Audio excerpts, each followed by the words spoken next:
मैं माननीय नरेंद्र मोदी जी से हाथ जोड़ के प्रार्थना करता हूँ कि ये जो केंद्रीय कार्यालय है दीनदयाल उपाध्याय मार्ग, वहाँ जो कर्मठ कार्यकर्ता है बीजेपी, उनको बेइज्जती किया जाता है। जो जीतू है, मौर्य है, ये मीडिया सेल के लोग वो बहुत ज़्यादा परेशान करते हैं और कहते हैं कि ये भारतीय जनता पार्टी के डेली आप नहीं आ सकते। मतलब ये हमारा मंदिर है, भारतीय जनता पार्टी हमारा मंदिर है, आप वहाँ नहीं जा सकते, केंद्रीय कार्यालय में नहीं जा सकते। मतलब कोई भी प्रोग्राम होता है भारतीय जनता पार्टी का तो उसमें ये कहते हैं ये भारतीय जनता पार्टी का प्रोग्राम नहीं है और यहाँ आप लोग को नहीं आना चाहिए। मतलब भारतीय जनता पार्टी का जो कार्यालय है कहाँ है? जो कार्यकर्ता, जो माननीय नरेंद्र मोदी जी कहते हैं कि कार्यकर्ता रीढ़ की हड्डी है और वहीं भारतीय जनता पार्टी के कार्यकर्ताओं की बेइज्जती की जाती है। क्या कार्यकर्ता कुछ उनसे कुछ मांगता है क्या? नहीं मांगता। केवल वहाँ जाता है, कंटीन में जाएगा, थोड़ा बहुत जो नाश्ता होगा उसका पैसा देगा, खा के और थोड़ा पुस्तकालय में जाके पढ़ेगा और चलाएगा, बस यही है। या कोई लीडर आता है और यहाँ के जो गार्ड हैं वो भी कार्यकर्ताओं के साथ बदतमीजी करते हैं। अगर उनसे कोई चीज़ पूछी जाए तो सही जानकारी नहीं देती। जो कार्यकर्ता जाता है उसको साफ स्पष्ट बोलते हैं कि अगर आपको जाना है बाहर फोन पे पर 80 रुपए मिले, उससे बात करो तब जाओ, अंदर आपको अलाउ नहीं। तो मैं माननीय नरेंद्र मोदी जी से पूछता हूँ कि जब हम वोट मांगने जाते हैं तो ये क्या गार्ड वहाँ जाते हैं? कैसी कैसी समस्याओं से हम लोग जूझ रहे हैं, कैसे कैसे हम लोग काम कर रहे हैं, जगह जगह जाके लोगों को वोट मांगना, उसके बावजूद भी कितने ताने सुनने पड़ते हैं, कितनी बातें सुननी पड़ती हैं, उसके बावजूद भी हमको अपने मंदिर में नहीं जाने दिया जाता। ये क्या बात है? तो मैं माननीय नरेंद्र मोदी जी से हाथ जोड़ के प्रार्थना करता हूँ कि जीतू हो गया, मौर्य हो गया, जितने भी मीडिया सेल के लोग हैं इनको तुरंत हटा के दूसरे लोगों को चांस दिया जाए।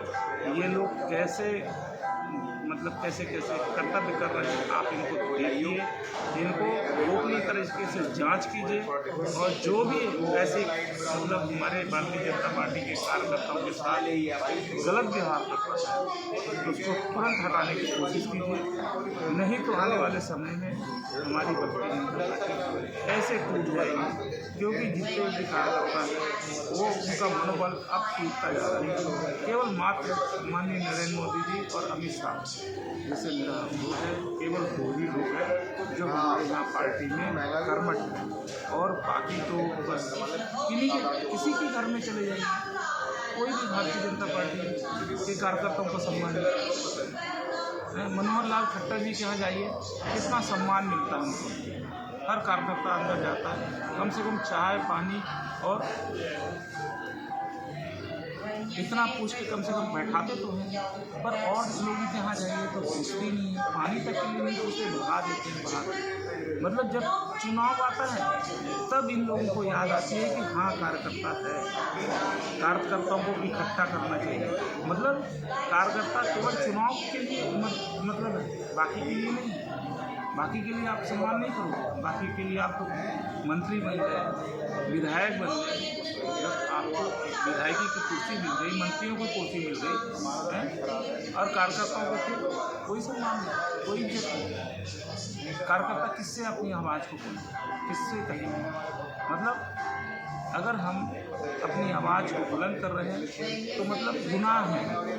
बीएल संतोष जी के पास चले जाइए, बीएल संतोष जी भी कार्यकर्ताओं को ऐसे हे की दृष्टि से देखते हैं जिसका कोई नहीं। अगर मैं कोई चीज़ को, अगर मेरे दिल में कोई चीज़ लगती है तो मैं बराबर नरेंद्र मोदी जी को बोलूँगा, क्योंकि माननीय नरेंद्र मोदी जी हमारे पिता से तुल्य। उन्होंने आज जब 2014 से शपथ ली, तो आज वो देखो रातों दिन अपनी भारत माता के लिए बार बार सोचते हैं और वो ये कहते हैं यही भारतीय जनता पार्टी हमारी माता है। तो मैं भी कहता हूँ ये भारत जो माता है ये हमारी भारतीय जनता पार्टी भी हमारी माता है। हम इसके बच्चे हैं और हम अपनी माता के लिए बार बार रातों दिन सोचते रहते हैं कि हम अपनी माता के लिए कैसे आगे बढ़ें। तो ये मैं कहता हूँ, तो मैं इससे बार बार अनुरोध करता हूँ कि देखिए हमारे यहाँ दो ही लोग काम कर रहे हैं, केवल माननीय नरेंद्र मोदी जी और अमित शाह जी। उनके यहाँ एक छोटा सा लेटर लगा दो तो देखो पूरी कार्रवाई हो जाती है। अमित शाह जी के यहाँ लगाओ लेटर, मतलब रिसेप्शन में पूरी कार्रवाई हो जाती है। बाकी कोई मंत्री क्या काम कर रहा है। रेखा गुप्ता जी को देख लीजिए, कितने मतलब 100 दिन के कार्यकाल में कितना लोग आक्रोशित हुए, कितना लोग कितना भड़के हुए। उधर झुग्गी वाले कितना नाराज हैं, इधर देखो झुग्गी वाले कितना नाराज हैं, सब लोग नाराज चल रहे हैं। तो ऐसा कौन सा काम किया? तो मान लीजिए रेखा गुप्ता जी से मैं हाथ जोड़ के निवेदन करता हूँ कि अपने पीए जो कौशिक जी उनको तुरंत हटाएं, नहीं तो आपका नाम बदनाम होगा। अगर आप ऐसा नहीं करेंगे तो आप आने वाले समय में आपका वजूद खत्म हो जाएगा।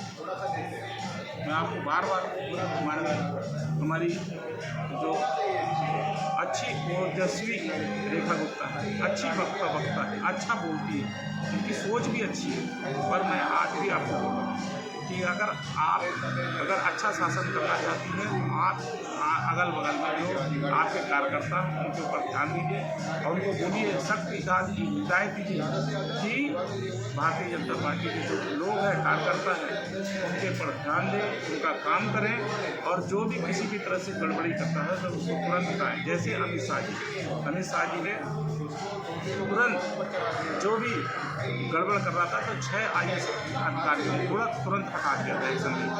तो उसी तरह से आप भी बिल्कुल कड़क शासन कीजिए। मैं आपको तहे दिल से मानता हूँ, इज्जत भी करता हूँ और मैं भी चाहता हूँ इसी तरह से हमारे माननीय नरेंद्र मोदी जी जैसे ईमानदार है, ईमानदारी से शासन कर रहे हैं और हमारा जो 11 साल का जो कार्यकाल था एक अच्छा कार्यकाल था। इन्होंने देखो जगह जगह चमकाया, दिल्ली को बनाया, दिल्ली जीती है और दिल्ली में विकास भी हो रहा है, जगह जगह सीवरेज भी हो रहे हैं। तो मैं भी इसी तरह से कह रहा हूँ कि जिस तरह से दिल्ली चमकती हुई दिख रही है, ऐसे कार्यकर्ताओं को भी चमकाने की कोशिश करें, कार्यकर्ताओं को भी सम्मान दें। कार्यकर्ताओं आपके लिए दिनों रातों दिन आपके लिए लड़ने के लिए तैयार रहता है, पर आप कार्यकर्ताओं का सम्मान क्यों नहीं मिल रहा? कार्यकर्ताओं को क्यों बेइज्जती किया जा रहा है? तो माननीय नरेंद्र मोदी से बार बार मैं हाथ जोड़ के विनती करता हूँ और जितने भी बड़े लीडर हैं उनसे भी हाथ जोड़ के विनती करता हूँ कि कार्यकर्ताओं का सम्मान करें, नहीं तो आप आने वाले समय में आप देखिए उसका अंजाम परिणाम तो पूरा होगा। जय श्री राम।